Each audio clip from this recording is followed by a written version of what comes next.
Hey guys, so this is my first video with my fiance on. She's not actually taller than me, she's just sitting on a pillow or a taller chair. So, we were gonna talk about why we both became UFC fans during lockdown. Because, I guess I should make my hair look a little nicer. Because I think it's kind of cool because people, it's prize fighting and it's brutal as hell and guys get hurt. So we never used to like it that much. But during lockdown, we kind of came to really like it, and so did a lot of other people when they made Fight Island. And there was a video on YouTube that I saw that was like UFC in the age of loneliness, or fighting in the age of loneliness. You can watch that one too for a good idea how. I guess I'll give the intro diatribe because it's all about your own self. There's nobody else to rely on. Every UFC fighter, it's them and that's it, and other people don't believe in them and they lose and people make fun of them for looking like an idiot in there, and they have to keep fighting, and it's all about their own will, and it's strong, and they leave everything in the octagon. So if you want to talk about how much you related to that part, Um, or why you liked it the most so much too. I like it because I just feel like with team sports, you have an entire team behind you to support you, and you support them, and it's a group effort. But with UFC, I mean, they have their coaches and their like gyms and that kind of thing, but at the end of the day, they get in the octagon all by themselves with another guy that wants to murder them. And it's still them who's making themselves work with the coaches instead of the coaches being like, "Hey, you're a prodigy." It's like only your confidence. Yeah, and And they have to overcome adversity. Sorry they for have interrupting. no, it's okay. They have to overcome adversity.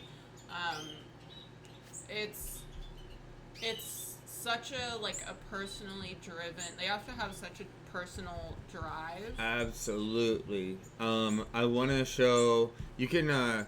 Maybe you should talk about too how it's the most gender equal sport. Ironically enough, and while you do that, I'll try to find the quote from Michael Chandler, a UFC fighter that I sent to some of my friends. It seems like one of the most gender equal sports that I can think of, honestly, because I can't think of another sport that has like women headlining an entire pay-per-view. I mean, it doesn't happen every pay-per-view, but it does happen. And the girls or the women, they're not obviously not as big as the men, but they have like a whole different reason why we like to watch them, because rather than the men's fighting style where it's just kind of like guy versus guy and I'm gonna try to knock you out, the women are too small to knock each other out most of the time, and so instead of that you get to see like true technique. Unless there's a head kick to the temple, that'll knock them out even if you're That's true. 100 pounds. That's true, but most of the time you get to see like honest, like true technique rather than, and you get that in the men's fights too, but if you get too heavy, like in heavyweight, I mean, there's a few that are very technical, but there's also a lot of them that are just like, I'm bigger than you, and I'm gonna hit harder than you, and you're gonna go down first. Yeah, if you want to see a technical heavyweight who's like light on his feet, it's Cyril Gane versus Derek Lewis. You can check that one out. It was recent, and there's probably some highlights. He basically he's light on his feet, but he's 200 and he probably stays at 225, I guess. He probably fights at the bottom limit. Yeah. Oh, Cyril. no, he doesn't. No, yeah. So, what I wanted to talk about next is a sick quote that's exactly why they're inspiring. So, this was Michael Chandler, and he had one of the most insane fights 2 weeks ago, where he was fighting another guy who is literally willing to die in the octagon. A lot of fighters say, the reason why my coaches don't throw in the towel is because I tell them that if they do, they're fired. I would rather die than have someone throwing the towel for me. A lot of them are like that. That's why it's so inspiring, because they're leaving it all in there. Everything. So Michael Chandler, this was a crazy fight, and he took the most beautiful uppercut from Justin Gaethje, and he falls over, and he was almost knocked out. The fight should have ended. Gaethje jumps on top of him, and Chandler is just getting slammed like all around, and he dives toward Gaethje's leg to try to get the wrestling hold, and he does, and he grabs it.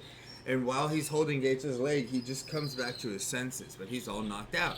And this is what he said after that incident. Quoting Michael Chandler, these fighters are articulate because most of them, they have to be self-driven. And so most of them, like, you know, most of them went to college and stuff, a lot of them.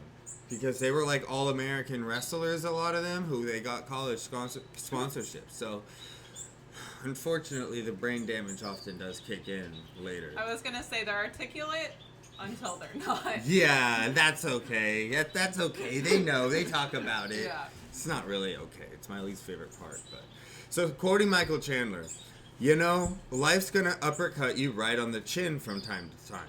You'll fall down, and maybe deep inside you're hoping the lights turn out so it can be over. Chandler talks about how he contemplates suicide after losses openly.